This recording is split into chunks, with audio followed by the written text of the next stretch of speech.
Hello and welcome to another Magic Duels gameplay. As you can tell from the background, the new expansion has been released, so Oath of the Gatewatch and Shadows over Innistrad are now in Magic Duels.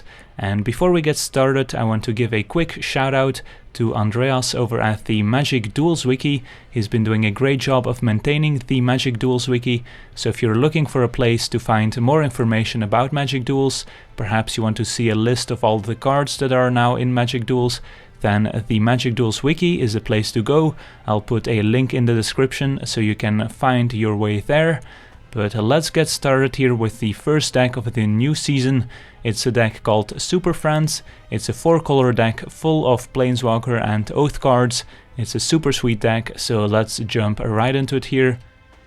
Alright, so the first card in our deck, or only one drop in the deck, is Oath of Nissa, one of the many Oath cards. It's a cycle of legendary enchantments representing the different Planeswalkers. And Oath of Nissa, when it enters the battlefield, you get to look at the top 3 cards of your library. You may reveal a creature, land or Planeswalker and put it into your hand, and the rest of those cards go on the bottom of your library. So pretty nice card selection in green. In the early game you might need a land, in the late game you might need a creature or Planeswalker. And then you also get some other text here, and mana can be spent as though it were mana of any color when it comes to casting Planeswalkers, so that means you don't have to worry about what color your Planeswalkers are when you have Oath of Nissa in play.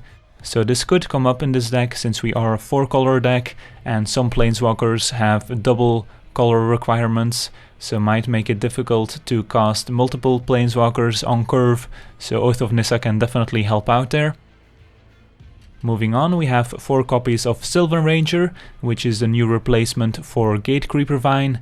So for 1 and a green we get a 1/1 that when she enters the battlefield we can search our library for a basic land card and put it into our hand.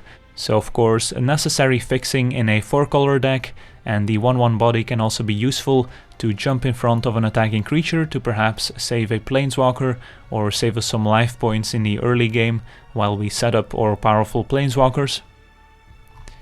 We also have 1 copy of Oath of Chandra, so another legendary enchantment. When it enters the battlefield, it deals 3 damage to target creature an opponent controls, and the flavor text is at the beginning of each end step. If a Planeswalker enters the battlefield under your control this turn, Oath of Chandra deals 2 damage to each opponent. So we are mostly a control deck, so the random 2 damage you deal to an opponent is not going to be too relevant, but once in a while it could make the difference. Then we get to Grasp of Darkness, which is a very exciting new removal spell from Oath of the Gatewatch. A double black, instant, target creature gets -4/-4 until end of turn. So for just 2 mana at instant speed you can take care of small to medium-sized creatures. So just an awesome removal spell to have access to. And because it's so cheap, it also combines nicely with other damage-based effects, for example, so you can use Grasp of Darkness in combination with another spell to perhaps take care of a larger creature. Another removal spell from Shadows over Innistrad this time is Declaration in Stone. This is a very powerful new removal spell. So for 1 and a white we get to exile target creature an opponent controls, plus all the creatures that share the same name that the opponent controls, and then the opponent can investigate for each non-token creature that got exiled this way. So investigate means you get a clue token. That's an artifact that you can sacrifice by paying 2 mana to draw a card. So what Declaration in Stone does is, for just 2 mana you get to take care of any creature, so any size, even takes care of indestructible creatures because it exiles, so can even take care of an Ulamog. And the only downside is that the opponent gets a clue token, so they get to investigate, so they get a clue token that they can sacrifice to later gain back some card advantage. And this card is also very powerful against tokens, since this will exile multiple tokens with the same name, and in that case the opponent doesn't even get to investigate, because they only get to investigate for each non-token creature that got exiled this way, so that makes Declaration in Stone a very powerful and versatile removal spell. Moving on, we have Nissa, Vastwood Seer, an oldie but goodie. 3 mana, 2/2, we can search our deck for a forest, and once we play a land, if it's a land number 7 or more, we get to transform Nissa. That can generate card advantage, make a token, or kill the opponent with her ultimate. And then we get to another Oath, Oath of Gideon, 2 and a white. You get 2 white ally tokens, and the flavor text here this time around is pretty relevant, because each Planeswalker you control enters a battlefield with an additional loyalty counter on it, so they get +1 loyalty right off the bat, which can make the difference, since that means their ultimate might be a turn earlier, which can make all the difference. And the 2 tokens you get can help protect your Planeswalkers so that they can reach their ultimate ability. So Oath of Gideon, very powerful in a Planeswalker deck. Moving on, we have another versatile removal spell from Shadows over Innistrad, Anguished Unmaking. For 3 mana, 1 a black and a white, we get to exile target a non-land permanent at the cost of 3 life. So non-land permanent means we can exile Planeswalkers, creatures, enchantments, artifacts, you name it. So very versatile, instant speed, 3 mana, but it does come at the cost of 3 life. But usually we're happy to pay that for the versatility. Moving on, we have Call of the Gatewatch, which is a 3 mana tutor for Planeswalkers, so we can search our library for a Planeswalker card and put it into our hand. Since we do have a wide variety of Planeswalkers, this can find the Planeswalker we need for the current situation. We do have to keep in mind that this will not search up Planeswalkers from the Magic Origins set, since those are not actually Planeswalkers on the front side, only on the flip side, so this will only find Planeswalkers that are actually Planeswalkers on the front side as well. Then we get to some of our sweepers here. We've got 2 copies of Radiant Flames, a 3 mana for a Converge card that says Radiant Flames deals X damage to each creature, where X is the number of colors of mana spent to cast Radiant Flames. So this can deal 2 damage to each creature, but the more often used mode is to deal 3 damage to each creature. And since we are a 4-color deck, it's not going to be difficult to converge for the full amount. Then we have another new Planeswalker from Oath of the Gatewatch, Nissa, Voice of Zendikar. So for 1 and double green we get a 3 loyalty Planeswalker. Her +1 makes a plant token, her -2 gives a +1/+1 counter to each creature you control, and her -7 makes you draw a bunch of cards and gain a bunch of life. So we do have a bunch of different cards that make tokens, so the ability to make more tokens and give +1/+1 counters to all your creatures is actually quite powerful in this deck. Then we have a new creature from Oath of the Gatewatch, Kalitas, Traitor of Ghet, 4 mana for a 3/4 lifelinker, which is already a great start, but the abilities just get better and better. If a non-token creature an opponent controls would die, instead we get to exile it and put a 2/2 zombie creature token into play under our control. So whenever we kill an opponent's creature, we get a zombie token for free.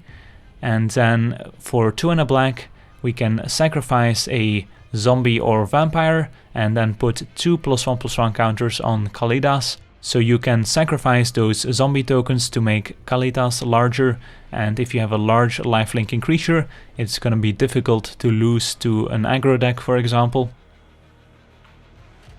Then we have 2 copies of Languish, which are 2 more sweepers, give all creatures -4/-4 until end of turn, so another great card to keep the board clear. Then we have Gideon, Ally of Zendikar, can make ally tokens with his 0 ability, can turn into a creature himself, and can also -4 to make an emblem to give all creatures +1/+1 indefinitely. So also very nice with Oath of Gideon, since he will then come into play with 5 loyalty, so he can ultimate and still stay in play with 1 loyalty.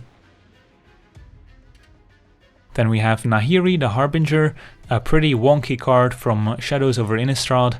Her +2 lets you discard a card and then draw a card. You don't even have to discard a card if you don't want to, you can just +2 and do nothing. Her -2 can exile an enchantment, a tapped artifact or a tapped creature, and her -8 searches up a creature or artifact, put it into play, give it haste, and then return it to your hand at the beginning of the next end step. Then another card from Shadows over Innistrad, Arlinn Kord. This is the flip Planeswalker that turns into a werewolf. So her front side, 3 loyalty +1 gives a creature +2/+2 and vigilance and haste. Her 0 ability makes a 2/2 wolf token and then she transforms. So usually you'll use the 0 ability, so make a 2/2 wolf and then transformer. And then she becomes the werewolf side. Her +1 ability gives all creatures you control +1/+1 and trample until end of turn. And her -1 can deal 3 damage to target creature or player. And then she will transform back to her front side. And then if you can ultimate the werewolf side with -6, you get an emblem that says that creatures you control get haste and get the tap ability to deal damage equal to their power to target creature or player. So basically all your creatures are able to fight the opponent or the opponent's creatures without even having to take damage. Then we get to Archangel Avacyn, 5 mana, 4/4 flash, vigilance, flying. When she enters the battlefield, creatures you control gain indestructible until end of turn. When a non-angel creature you control dies, you get to transform Avacyn at the beginning of the next upkeep. So pretty complicated card, and her flip side here is pretty scary. 6/5 flyer, and when she transforms she deals 3 damage to each other creature and each opponent, so she will also deal 3 damage to your own creatures, so you want to try to avoid having too many creatures out when she transforms, but still a very powerful card that will kill the opponent very quickly. Then we have 2 more sweepers in Planar Outburst, destroys all non-land creatures. Unlikely to awaken this one since it does cost 8 mana with a triple white in a 4-color deck is not going to be easy, but still being able to destroy all non-land creatures, no matter how big they are, is pretty important. One more Planeswalker here in Ob Nixilis Reignited from the Battle for Zendikar set, can destroy creatures with this -, can draw cards at the cost of a life, and also can ultimate to slowly drain the opponent. Then we have Linvala, the Preserver, another sweet creature from Oath of the Gatewatch, 6 mana, 5/5 flyer, and then these 2 abilities can really help you when you're behind on board, because if you have less life than the opponent, you gain 5 life, and if you have less creatures, you get a 3/3 angel token with flying. So just a great card when you're behind on board, can really help you get back into the game. Then we have Chandra, Flamecaller from Oath of the Gatewatch, 6 mana, 4 loyalty, can make 2 elemental tokens 3/1 with haste until end of turn.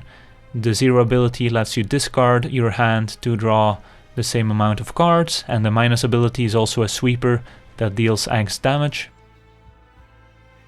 And then finally Sorin, a Grim Nemesis, 6 mana, 6 loyalty, +1 lets you draw a card and deal damage to the opponent. -X can deal X damage and gain X life, and the ultimate here is also ridiculous as you get a ton of life-linking vampire tokens equal to the highest life total amongst players. So this rounds out our Planeswalker suite. Let's get to our mana base, where we have 2 plains, 2 swamps, 1 mountain, 2 forests, then 1 Hissing Quagmire, the land that turns into a 2/2 Death Touch creature. Then 2 Shambling Vent, the land that turns into a 2/3 lifelinking creature. Lifelink being pretty relevant here in a slow control deck like this. Then 2 Smoldering Marsh, 2 Cinder Glade, 2 Canopy Vista, then 2 Woodland Cemetery, 2 Clifftop Retreat, 2 Isolated Chapel, and 4 Evolving Wilds, which is also very important for mana fixing. So that's the deck, and now let's jump into some games and see how the deck does. Alright, let's take a look at our opener. So our mana is gonna be perfect this game thanks to these Rangers. Don't have any Planeswalkers, but I'm sure we can draw into them. And we have Kalitas plus a removal spell to get the ball rolling, so I think we can keep. And here we can lead with a Smoldering Marsh. Next turn play Forest, play Sylvan Ranger, and then we'll have the 2 basics, so this comes into play untapped. We drew into Ob Nixilis, which is nice, so definitely getting a swamp here with the Ranger. Call of the Gatewatch is not bad, so we can have our choice of which Planeswalker we want to get. So a nice 4 mana Planeswalker, of course, is Gideon. Arlinn Kord is not bad. Opponent on 3 colors, but no play just yet. Alright, so we can play Sylvan Ranger plus Evolving Wilds here if we want. Or we can play Call the Gatewatch. I kind of like waiting to see what our opponent is up to decide what we want to use the Call the Gatewatch on. Also, we already have a 4-drop in Kalitas, so it's not like we need to get a 4-drop Planeswalker. We can wait until we maybe have more mana to get a more expensive Planeswalker. So Sylvan Ranger needs to get... We don't have double white yet, we don't have double red yet. So one of those, so probably gonna get a white source here, since the only double red card is Chandra. But actually I'm gonna get Mountain here, so the Evolving Wilds can get Plains. Alright, our opponent had a Natural Connection end of turn to get a land, so might be up against some sort of ramp deck. Still get to hit for 1. And there are 4 colors, so it could be a Converge deck, could also be some sort of good stuff deck. Jadi Offshoot indicates a ramp deck. So there's a land to gain 1. And Kiora, alright, that's a nice Planeswalker for the opponent. A bunch of abilities. And our opponent minuses. And there we see all sorts of stuff. So our opponent can put a land in hand. They did not find a creature with the minus ability. And the rest goes to the graveyard. So here we were gonna get a Plains. So these go to the graveyard and they got an Evolving Wilds.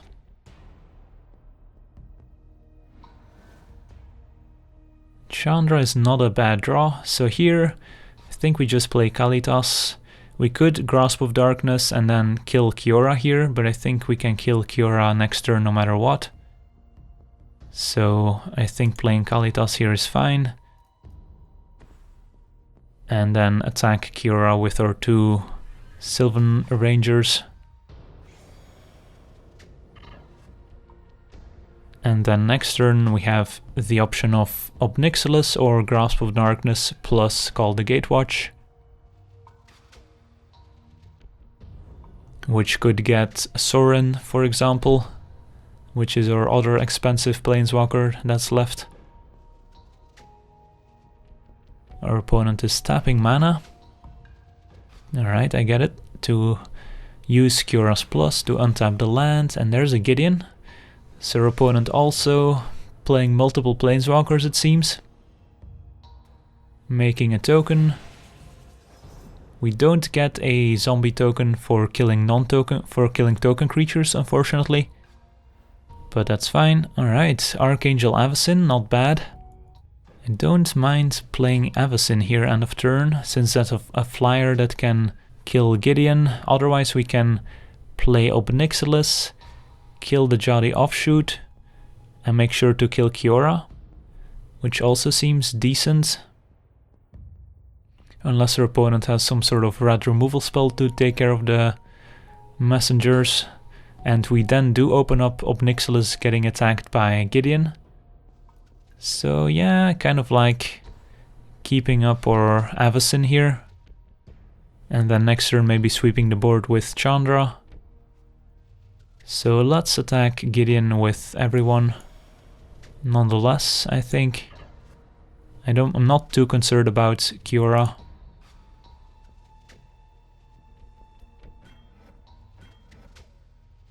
Alright, interesting. So our opponent blocks there instead of Kalitas, so Gideon down to 1. So that's fine. Let's pass the turn. Grasp of Darkness cannot kill Gideon because it's a 5/5.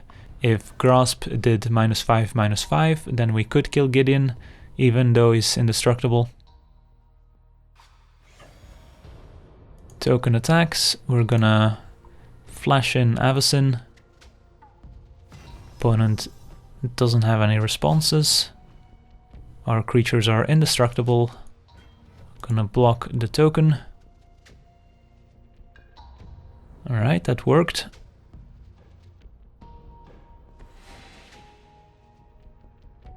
So now we have a flyer in play to start attacking these Planeswalkers. Opponent gonna untap some mana here.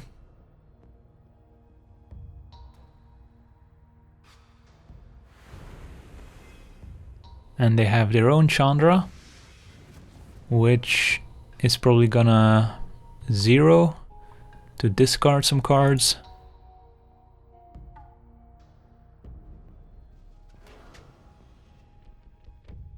Yep.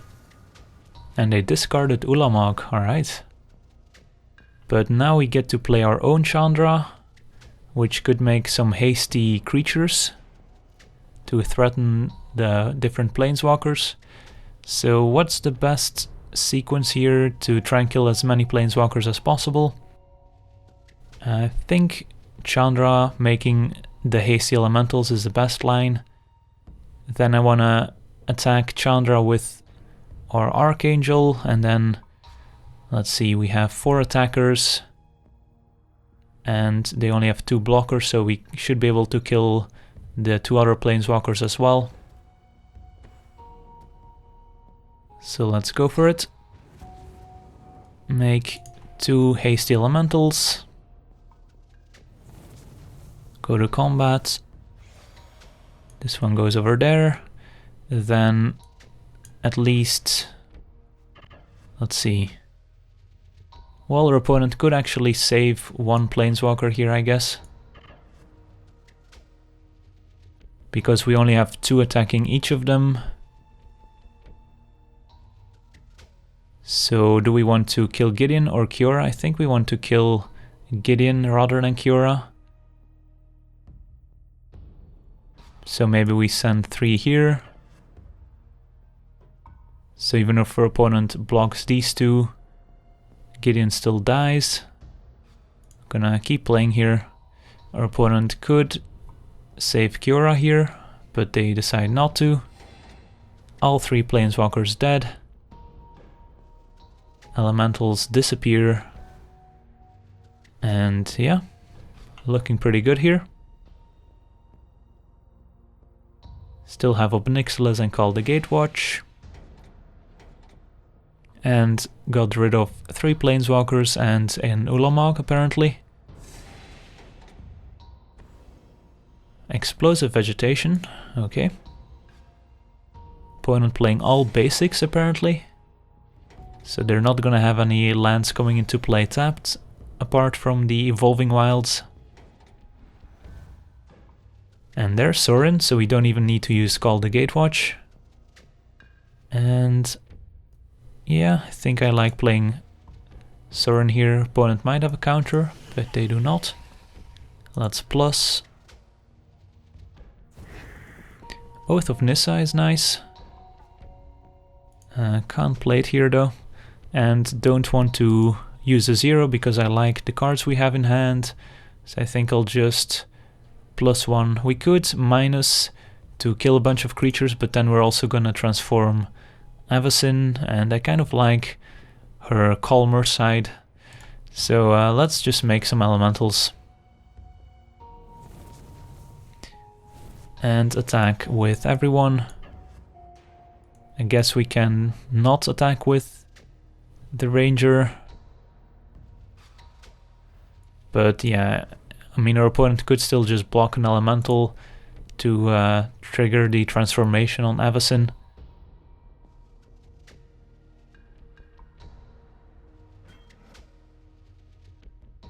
Does not want Avacyn flipping. Takes a bunch down to 13. And does her opponent have an answer to the board? Ob Nixilis, alright, so they have their own Ob Nixilis.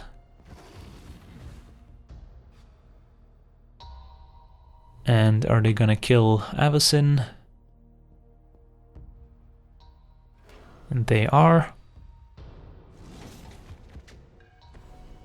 And another explosive vegetation. So they won't have many lands left in their library. And this Jadi Offshoots, since the early turns, has been gaining a bunch of life. But her opponent now empty-handed. And we have 2 Planeswalkers with a bunch of loyalty. So we could Grasp of Darkness, the Jadi Offshoot, to get a zombie token. But I'm gonna start by playing Oath of Nissa here, I think. Put some lands on the bottom. Well, we managed to somehow brick. Did not find a land, creature or planeswalker. Doesn't happen very often, but did just happen there. Let's plus on Sorin. Reveal Evolving Wilds. And I think Chandra can still make some elementals. We're gonna Grasp of Darkness the Jadi Offshoot. Get a zombie token from Kalitas. We could sacrifice a zombie token to Kalitas if we want to. I think we want to kill Ob Nixilis here. So attack with 3 there. And, well, might as well not attack with the Ranger. See what happens here.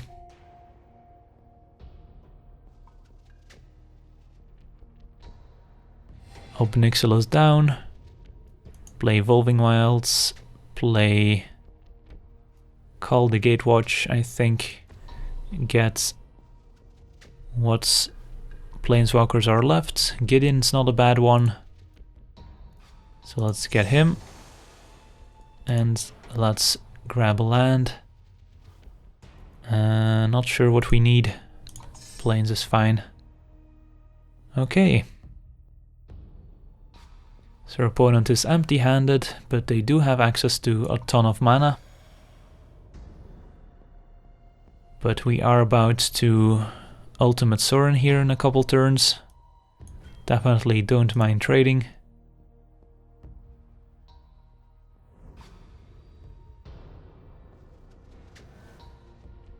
Radiant Flames is not bad. Let's play Gideon and then Ob Nixilis. Should have plussed first, just to see what's on top. Alright, so 4 Planeswalkers in play, not bad. Let's make some elementals.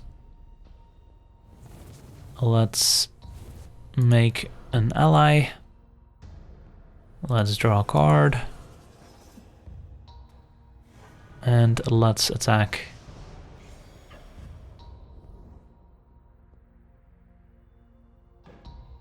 And next turn we'll have 1 more Planeswalker in play.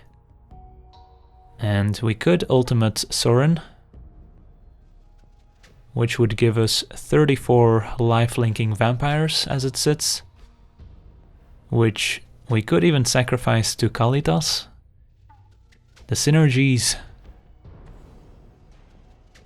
Planar Outburst is unfortunate, means Kalitas is dead, but we still have these 4 Planeswalkers in play. Just goes to show how well Planeswalkers and Sweepers work together, and don't even have to lift a finger here, since Chandra can just kill our opponent. But of course everyone wants to see a Sorin ultimate, so let's go for it. There we go, 34 tokens, can even make them into 2/2s. And then use +1 and attack for the win.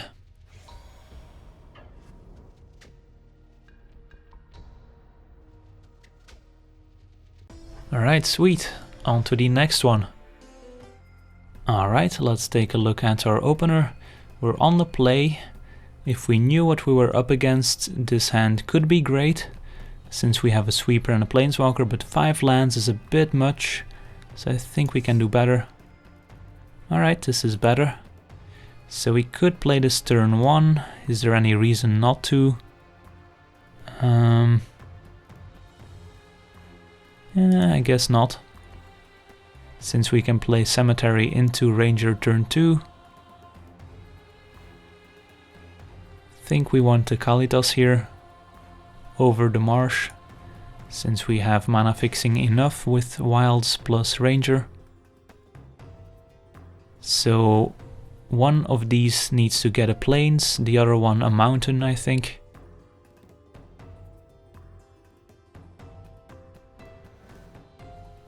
Radiant Flames is not bad if we're up against an aggressive deck. Here I'm just gonna get the Mountain, I guess, over the Plains. Let's see, if we play Evolving Wilds next turn, we want to get the Plains, so here I think I'll get the Mountain. So this gets Plains and then this comes into play untapped.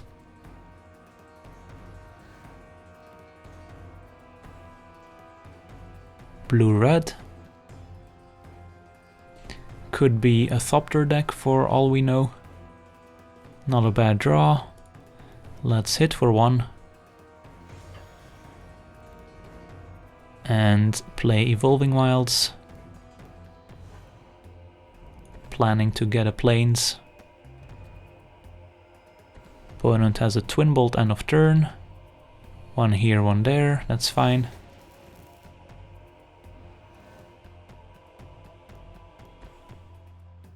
And there's a Chief of the Foundry, which is fine. We have a Radiant Flames plus a Kalitas, which is going to be pretty awesome if we get to sweep the board and make a bunch of zombies. So here it's between Gideon and Kalitas. I think I kind of like playing Kalitas more, just because it sets up the Radiant Flame so nicely. And otherwise our opponents could just play Whirler Rogue. Well, I guess they don't have the Thopter Engineer in place, so the Thopters won't have haste. But they could still play a Thopter Engineer, attack Gideon with a 2-3 and a 2-2 in the air. So then we would have to chump. So I think I like playing Kalitas more here. Since it's unlikely your opponent can answer Kalitas unless they have, I guess, the Exquisite Firecraft, but they would need a Mountain. Instead a Whirler Rogue, that's fine. So next turn Radiant Flames is gonna be pretty awesome. Your opponent can make the Chief unblockable with the Rogue's ability here.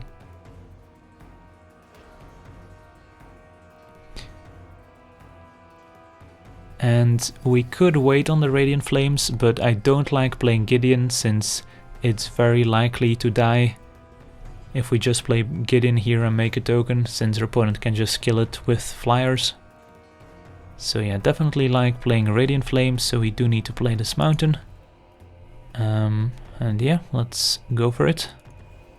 For 3, make 2 zombie tokens and attack for 3. Lifelinking damage. And next turn play Gideon. And we could even ultimate right away to give all our creatures +1/+1. There's a Thopter Engineer.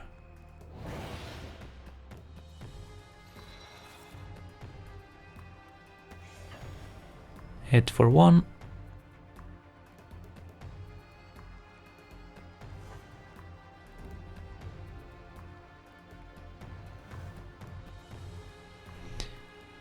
I kind of don't mind playing Gideon and ultimating, since Thopters are gonna have a hard time beating 3/3 zombie tokens, plus a lifelinking Kalitas.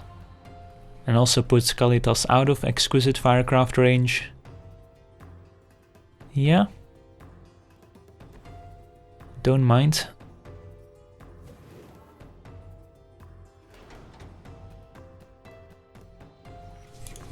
Attack with everyone.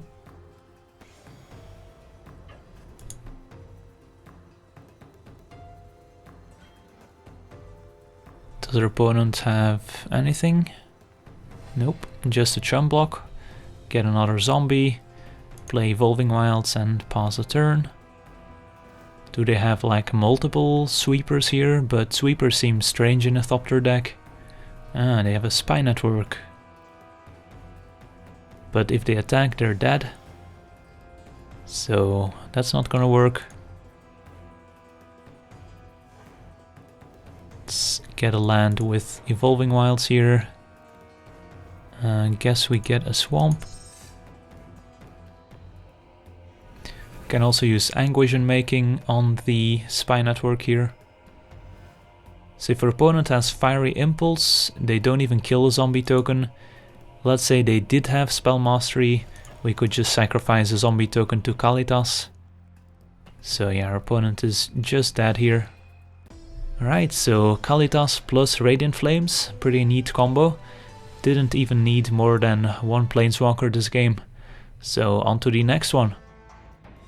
Alright, let's take a look here. No red mana, I think we'll try another one. Alright, this looks decent. So Evolving Wilds probably wants to get a swamp. And then we still can cast everything. Yep. This is gonna get a swamp, then we can play a couple basics, so these come into play untapped. And we can curve Anguished Unmaking into Arlinn Kord. Our opponent also leading with a new card here. So yeah, let's get a swamp here.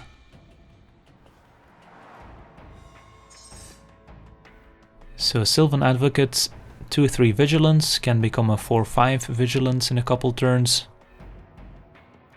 Shambling Vent is interesting, so if we play Shambling Vent here, that's still fine, because then we can go Mountain into Forest into Arlinn Kord. So yeah, sure.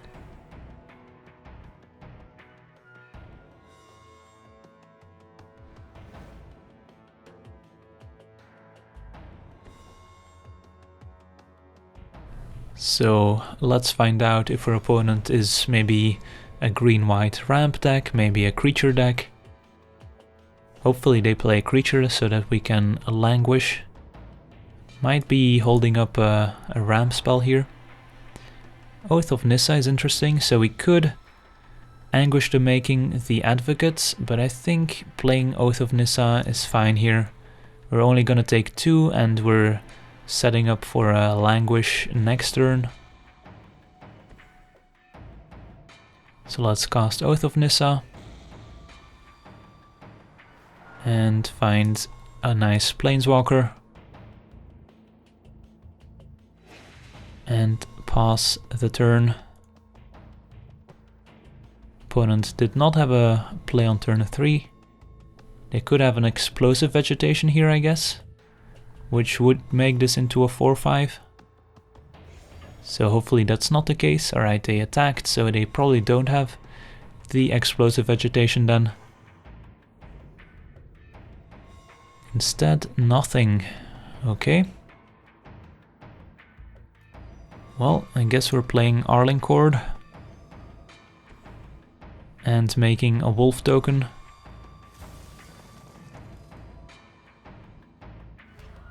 And then next turn we could kill the Sylvan Advocate with the -1 here. Or we could just play Ob Nixilis too, I guess. A lot of options. Definitely chumping here.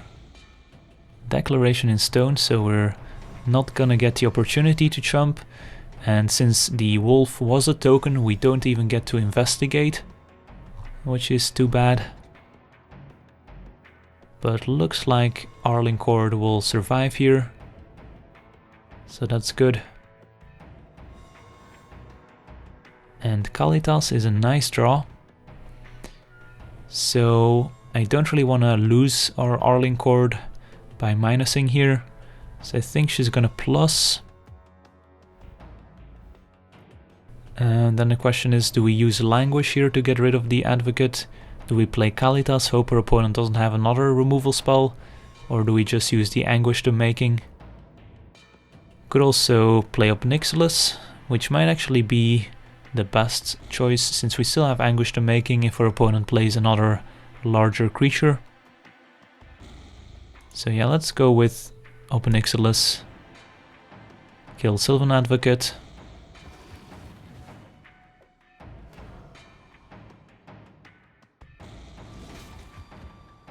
I guess there's an argument for waiting to use Ob Nixilis until we have Kalitas in play, so that we can get the zombie token. But it seems risky to play Kalitas there. If our opponent has removal, then we lose Kalitas and Arlinn Kord. And we can still use Arlinn Kord plus Kalitas to maybe get a zombie token.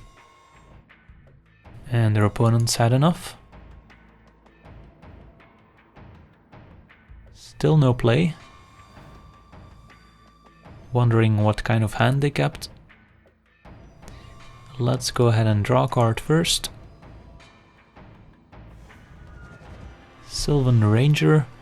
And here I don't mind dealing 3 to our opponent to transform Arlinn Kord so we can make another wolf token.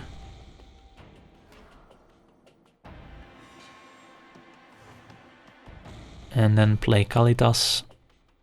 And I guess we can also play the Ranger. And we have double red, double black, double white, double green, so it doesn't really matter what we get.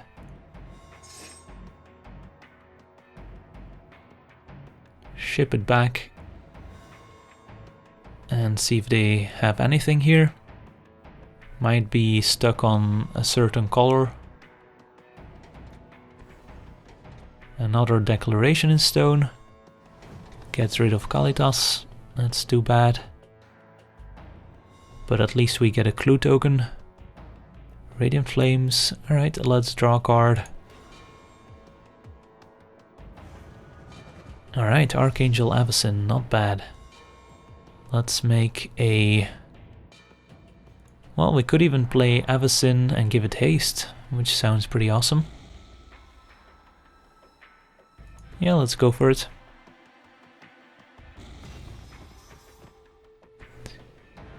Reprisal? Really? In response to the trigger making our creatures indestructible? That's a bummer. Alright. This will still be indestructible, I guess. So do we make a wolf now?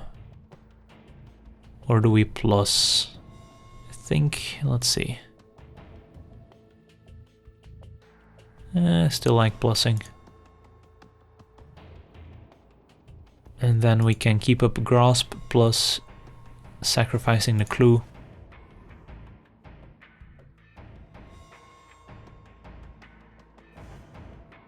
Pause the turn.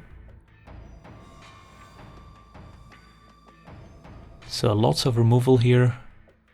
Tireless Tracker. Land, Investigate. That's not bad.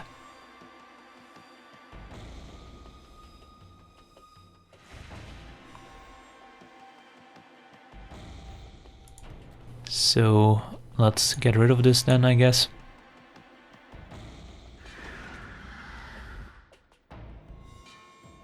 Untap. Our own Declaration in Stone. I think we start by drawing a card. And sacrificing a clue.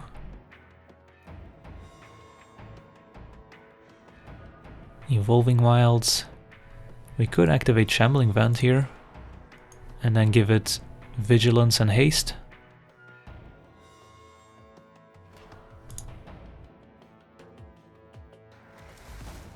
Attack for 5.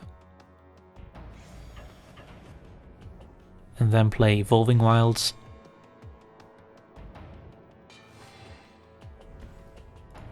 Getting whatever's left.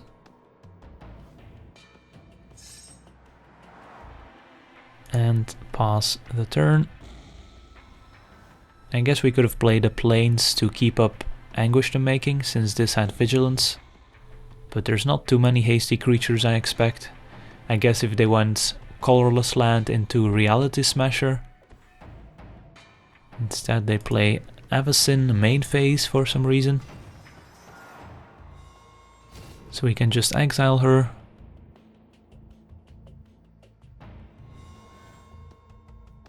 Nissa is interesting. Let's use Declaration in Stone here, I guess, over Anguished Unmaking, which is a little more versatile. Get rid of this. And play Nissa.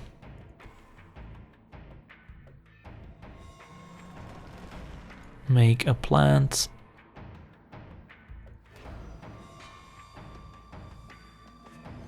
Should have drawn a card first here, just to see what we draw. Another Oath of Nissa, and I think we activate Shambling Vents again. And I guess we give the plant token haste. We gain less life from the Shambling Vent, but we deal... well, I guess we deal the same amount of damage, since the plant has 0 power, so should have attacked with... should have given the Shambling Vent +2/+2 in haste. But I don't think it's gonna end up mattering, since we are still at 18. Plenty of removal in hand, multiple Planeswalkers. Let's see what Planeswalker our opponent gets. With Call the Gatewatch, it's gonna be Gideon, which we can Anguished Unmaking, or Unmake, I guess. Well, Unmake is another card, so I can't really say Unmake.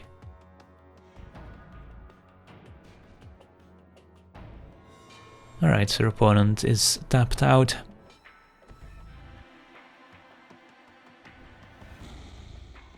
Another land. Let's just take a look at what's on top. Sacrifice one of the 2 legendary enchantments. Linvala is not a bad one. Let's play Linvala. Won't get any extra stuff from her, but doesn't matter. Go to combat and hit for 7.